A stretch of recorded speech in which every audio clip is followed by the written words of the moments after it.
debate, ¿sí? Gracias. Porque tenemos que hablar de lo que sucede en Brasil. Finalmente, Dilma Rousseff suspendida.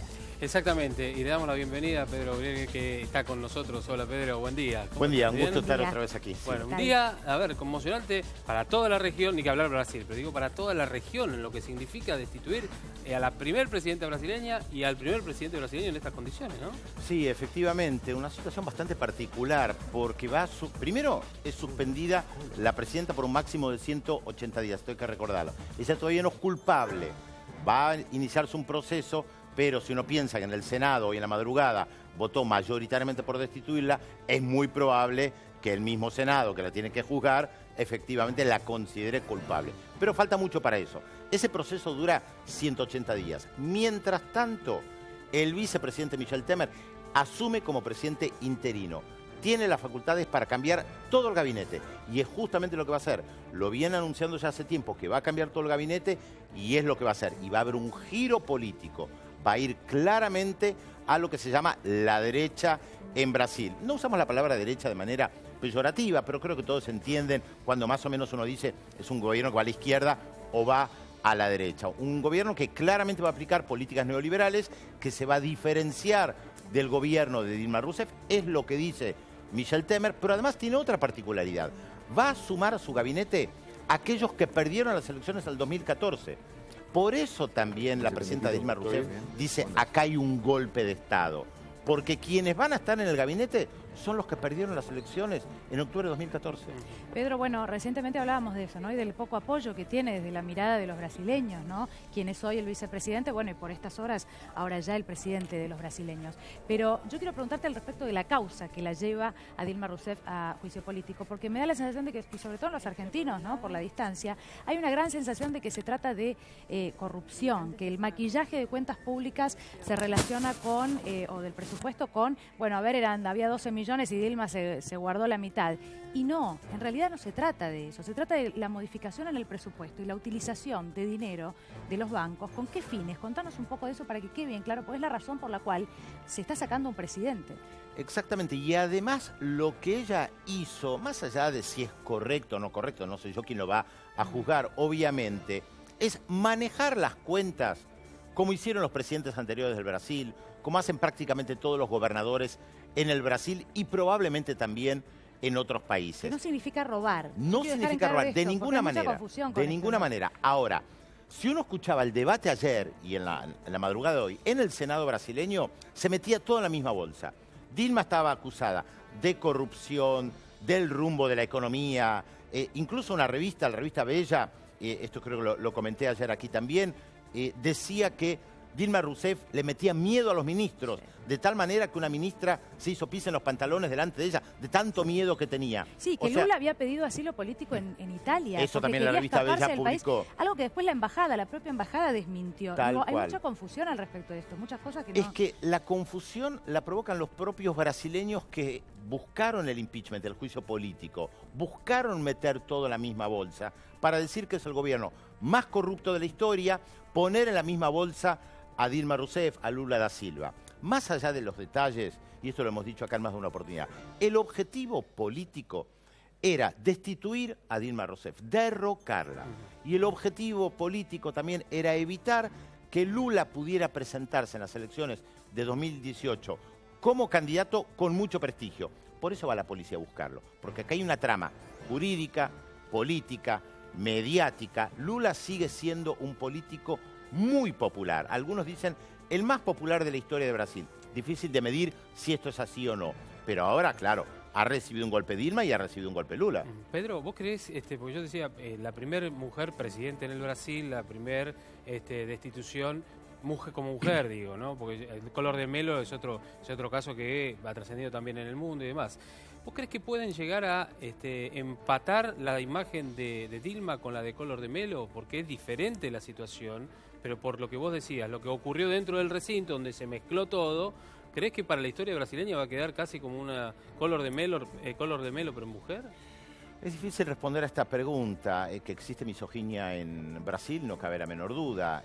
Gran parte de las presidentas latinoamericanas, de las pocas que tuvimos, han sufrido esto en carne propia. La misoginia de los medios de comunicación, de los políticos, que parecen ensañarse de manera particular, el machismo parte de nuestra historia, de eso no cabe la menor duda. La diferencia, creo yo, con Collor de Mello en este caso, es que con Collor de Mello sí había temas de corrupción. Por eso te digo. Acá el objetivo no es la persona. En ese caso era una persona, Collor de Mello. Acá el objetivo, y lo dijeron aquellos que votaron en la sesión de diputados el domingo, es fuera Dilma, fuera Lula, fuera el PT. Borrar a este gobierno popular, populista, progresista, no importa ahora el calificativo que utilicemos, un gobierno de un signo político que decidió trabajar para los más pobres, basado en los movimientos sociales, en los sindicatos. Ese era el objetivo político, destruir a un partido que hace más de 12 años estaba en el poder. Por ahora parece que lo lograron, pero se abre un periodo de inestabilidad política porque Dilma Rousseff y los movimientos sociales dicen este es un gobierno ilegal e ilegítimo. No lo reconocen.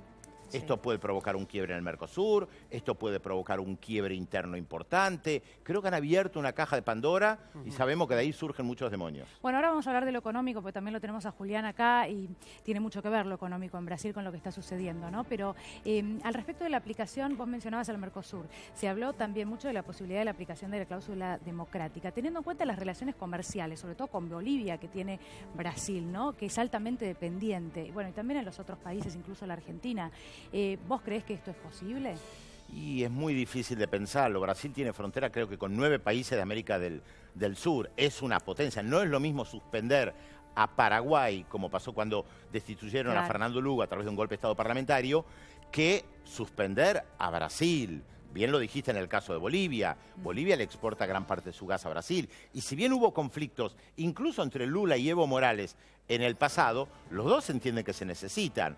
Ahora bien, la pregunta es qué postura van a tomar las cancillerías. La Cancillería Argentina rápidamente respondió, avalando el proceso institucional, dándole el apoyo al nuevo gobierno. Está claro que hay una sintonía política entre el gobierno del presidente Mauricio Macri y el gobierno que puede formar Michel Temer. No es un secreto, eso está claro, lo han dicho abiertamente. Creo que el gran problema es que va a ser Venezuela, porque Venezuela estuvo apoyando a Dilma Rousseff, y yo no sé si la Cancillería venezolana ya emitió un comunicado, pero es muy probable que siga la línea de Dilma Rousseff y diga que es un golpe de Estado. Qué raro, digo, a ver cómo se vive políticamente, ¿no? Teniendo en cuenta lo que está, cómo está el Mercosur, fundamentalmente, y el tema económico que influye en la Argentina, lo incluimos a Julián a propósito de esto. ¿Puede ser un golpe para todo el Mercosur y obviamente para nuestra República Argentina, teniendo en cuenta la situación económica brasileña, crees vos?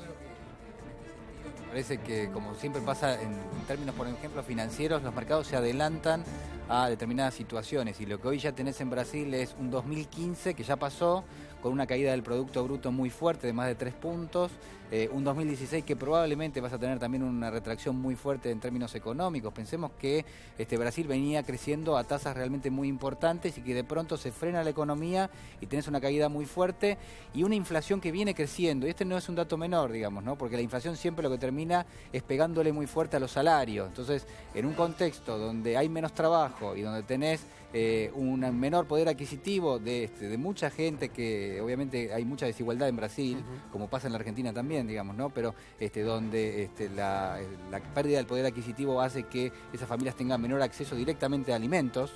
Bueno, esto obviamente representa un escenario muy complejo, ¿no? Muy complejo. Pedro, vuelvo a vos un segundo porque quiero preguntarte por la postura, hablábamos de los países, ¿no? Limítrofes también a Brasil. La verdad, ¿cuál te parece que ha sido la postura hasta el momento? ¿No? Se ha hablado mucho de lo que pasa en Brasil. Hoy veíamos los tweets de Susana Malcorra, hace un ratito nada más, ¿no? ¿Qué mirada tenés al respecto de cómo el gobierno argentino se ha expresado al respecto de lo que sucedía? Bueno, y efectivamente sucedió hoy en Brasil. Mira, en América Latina hay lo que se dice un continente en disputa política. Una corriente progresista muy heterogénea que marcó su rumbo desde que Chávez llega al gobierno en 1999 y una corriente conservadora de derecha que trata de ganar espacios porque fue retrocediendo mucho. Otra vez, no digo despectivamente ninguna de las dos categorías, pero creo que los que nos están mirando más o menos entienden. De un lado estaban Chávez o Nicolás Maduro, el gobierno argentino de Néstor y Cristina Fernández, Lula da Silva, Evo Morales, Rafael Correa, los presidentes de Uruguay, Tabaré Vázquez y Pepe Mujica. Y del otro lado, incluso Michelle Bachelet, del otro lado estaban Piñera cuando fue presidente de Chile, los diferentes presidentes peruanos, Colombia, Surinam y Guyana son casos bastante particulares que por lo general no los tomamos en cuenta. En esta disputa política fue muy clara la postura de los gobiernos progresistas, Evo Morales, Rafael Correa, Pepe Mujica, de apoyo, el expresidente Pepe Mujica, por supuesto, Tabaré Vázquez, de apoyo a Dilma Rousseff. Y los gobiernos conservadores de derecha que miraban más de lejos, sin pronunciarse demasiado, pero reconociendo el proceso institucional, que es lo que justamente dice la Cancillería argentina. Porque efectivamente acá se está respetando la legalidad, ¿eh? Esto hay que tomarlo en cuenta. Por eso yo tengo reticencia respecto a la utilización de la palabra golpe de Estado. Porque no es cualquier cosa un golpe de Estado. Acá, lo mismo que en Paraguay incluso, que se buscó respetar la legalidad y asumió el vicepresidente, incluso en Honduras, cuando destituyen a Manuel Zelaya, el que asume es quien corresponde que asuma, que era aquel que estaba como presidente del Congreso. Entonces, acá asume el vicepresidente y queda vacante el cargo vicepresidente, que probablemente sea para la línea sucesoria. Pero muy importante lo que decía Julián respecto de la cuestión económica y los mercados. Recordemos que cuando hablamos de mercados, hablamos básicamente de las grandes empresas, las que inciden. Creo que ninguno de nosotros incide en el mercado y el verdulero de la esquina tampoco. Son los industriales, los que manejan las finanzas. Ellos hace meses que plantearon de manera clarísima que Dilma se tenía que ir. Es más, los principales diarios en sus editoriales que se oponían a Dilma Rousseff, se oponían o se oponen a Dilma Rousseff, decían, el nuevo gobierno de Brasil tiene que seguir el camino del gobierno argentino Mauricio Macri. Rápido y en un giro político para ganar credibilidad en el mundo. La diferencia es que Mauricio Macri asumió como presidente a raíz de un proceso electoral. Michel Temer, si bien era parte de la fórmula con Dilma Rousseff, no asume como presidente por el voto popular. Asume, si es que asume mañana, de una forma extremadamente irregular. Y esto marca una gran diferencia. De hecho, su partido en los últimos años y en muchos años, creo que 20 aproximadamente, no presentaba candidatos, efectivamente, más de 20. Sino que llegaba al poder, como es el caso de Temer, a través de este tipo de alianzas. Bueno, lo que hablábamos hace un rato. Pero bueno, hay muchos temas para preguntarte. Yo también no quiero mezclar todo, quería preguntarte al respecto de los tweets de Malcorra, porque teniendo en cuenta que Malcorra en estos momentos está siendo candidata fuertemente señalada como sucesora de Ban Ki-moon, bueno, si tal vez vos hablas de derecha y de izquierda, ¿no? De una puja entre dos fuerzas, pero estamos hablando de una canciller que puede llegar a ser titular de la ONU. Bueno, si puede ser, eso se verá, hoy no lo es, por lo tanto, creo que no tiene sentido especular si la presentan como candidata, todavía formalmente tengo entendido, ni siquiera fue presentada como candidata. Creo que no hay que adelantarse en esto. Lo que sí hay que ver es el realineamiento político que se está produciendo en la región, tomando en cuenta esta nueva situación de Brasil y cuántos gobiernos de la región deciden reconocer al nuevo gobierno brasileño. Ahí está, ese es el tema, más allá del tema brasileño. ¿Sabes qué te iba a preguntar? Hay muchos que pueden estar pensando, opositores a distintos gobiernos, si Brasil pudo hacerlo, ¿por qué nosotros no? ¿Vos crees que... ¿A qué te referís? ¿Destituir a un presidente? Sí, el próximo escalón podrá ser el que tome o el que suban los opositores, en este caso en Venezuela. En realidad es anterior lo de los opositores en Venezuela. Pero todavía no pudieron. Por eso te digo. Brasil lo hizo. ¿Por qué nosotros no pueden estar pensando pero los de Venezuela ya están en ese proceso? Sí, pero Maduro lo está frenando y claro, como puede. Por supuesto. Lo que pasa que en Venezuela, igual que en Brasil, pero en Venezuela esto es diferente, había una puja interna en la oposición. Un sector que decía que hay que derrocar a Nicolás Maduro a través de las calles, las movilizaciones populares. Fracasaron. Y un sector más legalista que decía, pero un momento, si en nuestra Constitución están los mecanismos para destituir a un presidente a través de un referéndum revocatorio, ¿por qué no apelar a eso? Juntemos las firmas, lo hicieron, presentémoslo, consigamos los avales y destituyamos a Nicolás Maduro a través de una consulta popular. Se intentó en el pasado con Hugo Chávez, o sea, por eso digo que es anterior. La oposición en Venezuela siempre trató de derrocar a Chávez. Lo trató de hacer en el 2002 a través de un golpe de Estado. Fracasaron. Lo trataron de hacer a través de, perdón, de una consulta popular. Fracasaron. Lo que pasa es que Nicolás Maduro es mucho más débil que Chávez en su momento. Tampoco hay que adelantarse, pero está claro el camino de la oposición en Venezuela. ¿Pero vos creés que derrocar a Maduro. la oposición venezolana va a conseguir la destitución? No lo sé, nunca. Lo único que no se puede predecir es el futuro. Lo que sí sabemos es que la oposición... Queríamos que nos dijeras vos. No, pues yo no lo sé. Lo que sí sabemos es que la oposición en Venezuela se ve fortalecida con lo que pasa en Brasil, porque ahora encuentra a los dos principales países de la región alineados con ellos, Brasil y la Argentina. Y esto es un cambio sustancial también en Venezuela. Pedro, lo que entiendo o leo de todo lo que nos contás, incluso contando esto, ¿no? Un episodio con una de las ministras, del temor que le tenía Dilma, algo absolutamente incomprobable. Yo en lo personal pienso que una mujer, y más una mujer que llegue a ser presidente, tiene que ser muy firme en sus decisiones, ¿no? Y muy dura, bueno, y tal vez con esto tenga que ver, pero evidentemente refleja que los medios de comunicación han sido fundamentales también para que esto suceda. Sin lugar a dudas. O Globo, la revista Bella, los principales diarios de San Pablo, de Río de Janeiro, incitaban a la gente a salir a las calles para derrocar a Dilma Rousseff. Por eso yo mencionaba los editoriales. El expresidente Fernando Henrique Cardoso el año pasado decía que Dilma tenía que renunciar.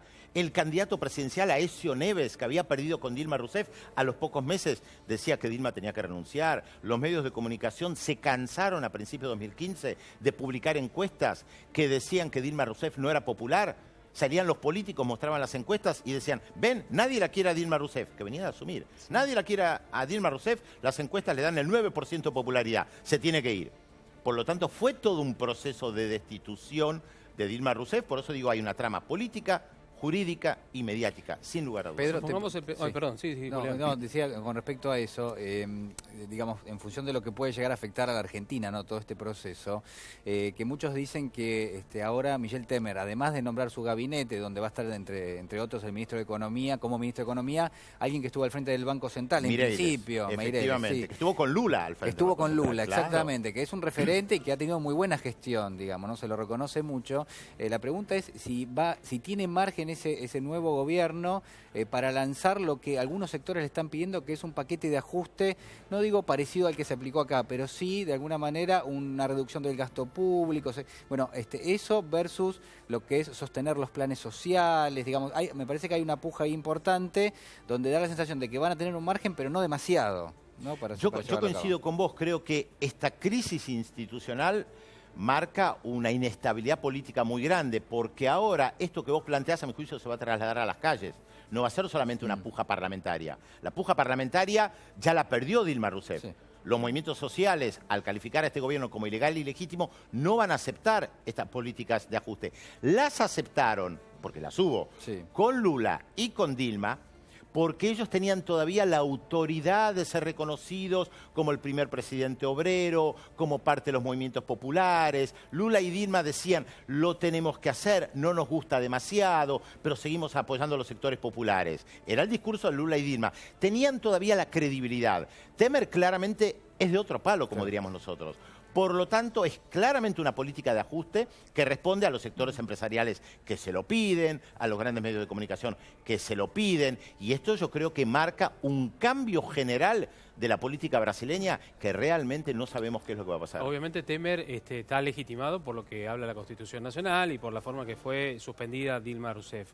En esta especie de limbo hasta el momento de si se destituye o no a Dilma, ¿vos crees que podrá llegar a tomar alguna decisión importante económica hacia el exterior también? Porque siempre lo hago... Pero claro, es lo que planteaba Julián, por supuesto. La pregunta lo hago desde la visión argentina, ¿no es cierto? Donde la economía brasileña ha perjudicado la situación aquí en nuestro país también. La verdad, es difícil de responder a eso. Que va a haber más sintonía entre el gobierno brasileño y el gobierno argentino, en principio...